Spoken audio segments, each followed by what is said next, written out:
Зензип, как вы относитесь к абстрактной живописи? Сами пробовали?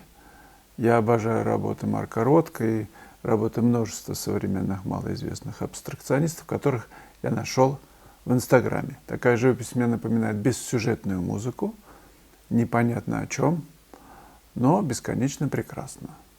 Часто она трогает больше, чем неабстрактная живопись. Я как-то на грани балансирую. Мне, по крайней мере, нравится в некоторых работах совсем уходить в абстрактное решение, а в большинстве работ я проявляю себя как живописец ощущений, впечатлений. Мне это больше нравится. И очень люблю фигурные композиции, фигуратив, портреты. Меня привлекает соединение импрессионистической живописи и абстрактной, точного рисунка и работы пятен. Это мне нравится. Бывает так, что я пишу работу, этюд какой-то там 30 на 40 условно, или там 40 на 50 на природе, пишу импрессионистический, и потом ставлю небольшие, у меня такой кассетник есть, где маленькие холстики, и я пишу решение абстрактное того же мотива. Несколько решений. Это очень развивает мозг, развивает ощущение, которое перекладывается, естественно, в материал, на холст. Друзья, есть еще несколько мест на класс, который я проведу в Москве. Портретная, фигуративная работа с мужской моделью в ярких одеждах султана. Присоединяйтесь, это будет фейерверк цвета, и можно поработать над рисунком. В любом материале можно работать. С тиснением нет места. Даже если вы новичок и не писали никогда портрет, приходите. Будем писать цвет, в конце концов. Просто набор пятен. Это важная установка. С этого начинается живопись. Не стесняйтесь, я помогу. Александр Сухоруков, спасибо за ваше творчество, YouTube и живопись. Мне хотелось бы, пожалуйста, всегда рад. Хотелось бы узнать, вы на свои работы смотрите и вам нравится, а через пару месяцев нет.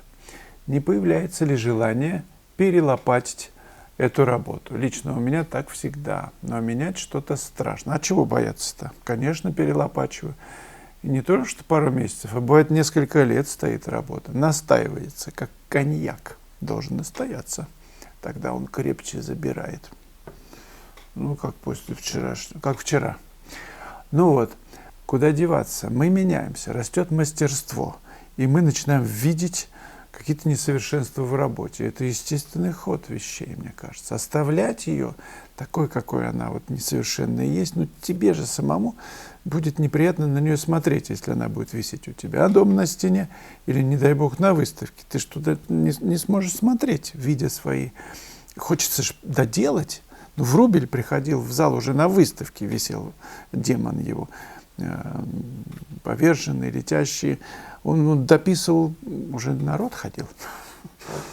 Это абсолютно естественное желание художника, и я предлагаю этого не стесняться и переделывать. В конце концов, сделайте фотку до того, как вы начали перелопачивать. Всегда же можно delete сделать, вернуться, кнопочку нажать, del, и вернуться, стереть все, что вы написали, и вернуться к тому, что было, или переписать туда же, назад. Конечно, фарш назад уже не провернуть, ничего не получится, но, в общем, не бойтесь. Я не боюсь, и вам советую. В конце концов, мы же не ради работы этой живем, а ради того, чтобы мастерство накопить, чтобы быть совершенным, в мастерстве художником. Чтобы не стыдно самому было называться художником. Владислав Якушев. Слава, добрый день, хорошие тут слова. Посмотрел практически все ваши видео, общался со своим другом, и оказалось, что он был знаком с вами, когда вам было примерно 19 лет. Еще раз поразился тем, насколько круглая наша Земля. Маленькая, да, все друг друга знают. Он рассказывал, как вы на пленэре, чтобы передать, скорее всего, камни и фактуру, сыпали на холст гречку или овсянку, не помню точно. Овсянку, конечно, гречку не сыпал. Меня это сильно поразило и восхитило. Да, было такое дело, но это где-то первый курс, наверное, Строгановки. может быть, второй, ну не 19 лет, уже так где-то 27, я поздно поступил. И действительно я экспериментировал, мне хотелось добиться фактуры, не только живописи, но и фактуры, звучания фактуры, каких-то еще паст всяких не было, краску жалко было, и просто неумение, конечно, пользоваться краской, поэтому вот все это сыпал, эксперименты. Каждый художник экспериментирует с материалами, с инструментами, чем только я не писал, кстати. Найду какую-то штучку, носком даже писал, да, прямо, и хорошая получилась работа, на мой взгляд. Ее хотели забрать, но я не отдал. Открывали улицу Никольская в Москве. Я был приглашен всяким начальством на открытие улицы, нарядили меня в какие-то одежды. Бато я тоже, взял с собой, мы ездили вместе. Стали, он писал мотив, там, пейзаж, а я работал такие, наброски делал людей. Мы не один раз с ним ездили на такие какие-то события. Так вот, и что-то найдешь, какую-то палочку, я не знаю, какую-то мягкую поверхность, и ее применять в качестве инструмента вместо пальца или вместо кисточки. Какие-то в строительном магазине уголочки какие-то, такие скользкие, какие-то обшивочные всякие изоляционные материалы. Мне замотаешь изоляцией и пробуешь. И вам советую открывать новые возможности и новые материалы. Еще раз напомню, в онлайн-школе можно покупать уроки и иностранным пользователям. Так что работает киргизская моя карта Visa. Вы просто пишите частным образом сообщение мне, и мы разберемся со всеми. Очень все просто. Там PaySend работает система мировая платежная. С помощью ее переводятся деньги за $1,5 вообще $1 на мою карточку. В общем, разберемся, пишите. И 10% скидка для всех пользователей. На все уроки есть. Она продолжается, так что пользуйтесь этим. И, конечно, вы знаете, появился новый урок, 46-й, Чеховка в Гурзуфе. Прошу обратить на него внимание. детально все разобрано.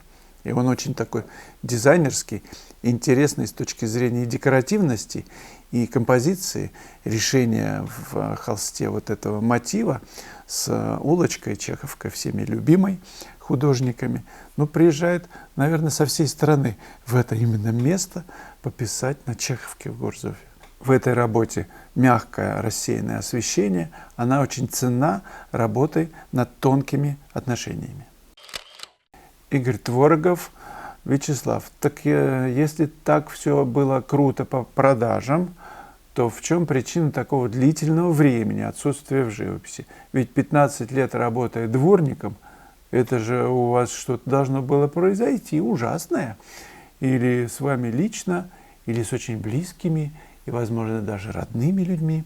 Расскажите, это интересно. Судьба же ваша должна быть доступна всем. Потому что, тут всякие хорошие слова.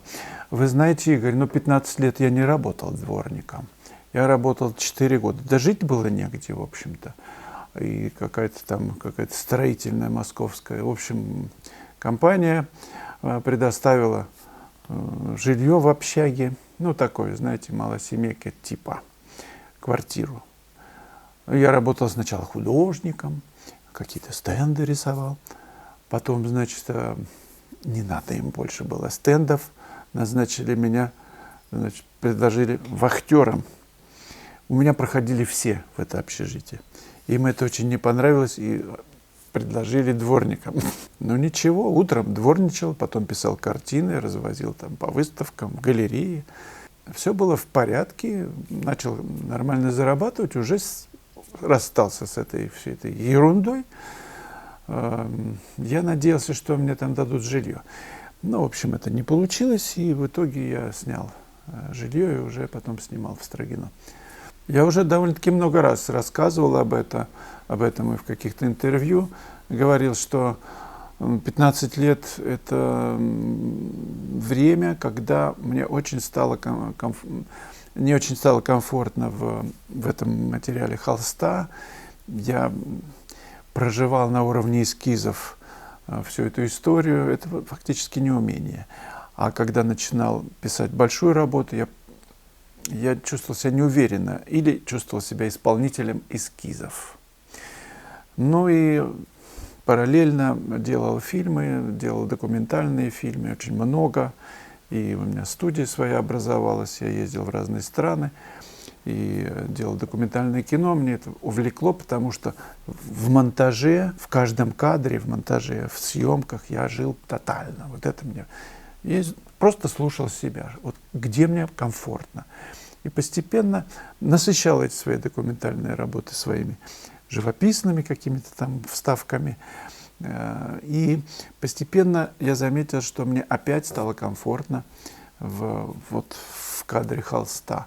И я начал восстанавливаться и ходить на наброски постоянно. Сам вел наброски довольно-таки несколько лет. В первый же день я почувствовал, что никуда это не ушло. Вот, кстати, если вы на какое-то время расстались с рисунком и живописью, вот когда вы начали обратно возвращаться, вот как будто вы с того момента, где закончили тогда, ну, у меня 15 лет назад, да, вот с этого же момента вы продолжаете дальше свое изучение, обучение этому мастерству. Ну, мы же все время учимся. Так что уровень мастерства, которого мы достигли тогда, ну, там, будучи студентом и дальше, оно никуда не исчезает. Просто с этой же точки она не падает вниз. Вы продолжаете дальше идти, карабкаться на вершину. Так что смелее, если вы боитесь, там, что вот уже все прошло, время упущено, ничего не упущено. С той же точки начнете дальше карабкаться. А я помогу. Помогу, потому что сам прошел через это. Знаю как. Включайтесь. Еще, друзья, телеграм-канал. Прошу просто обратить на него внимание. У меня есть канал как бы параллельный YouTube, где я размещаю и видео, и свои работы, для тех, кто не знает. Подписывайтесь на него. Чем он интересен? Тем, что образовалась сама собой, ну, палата, команда. Вы выкладываете там свои работы, конечно, самые достойные старайтесь выкладывать, с тем, чтобы друзья, коллеги что-то сказали. То есть вы делитесь и получаете на этот счет комментарии друзей всех участников этого проекта. Я кое-что задумал интересное на этом канале, поэтому подписывайтесь на него и включайтесь в эту нашу жизнь.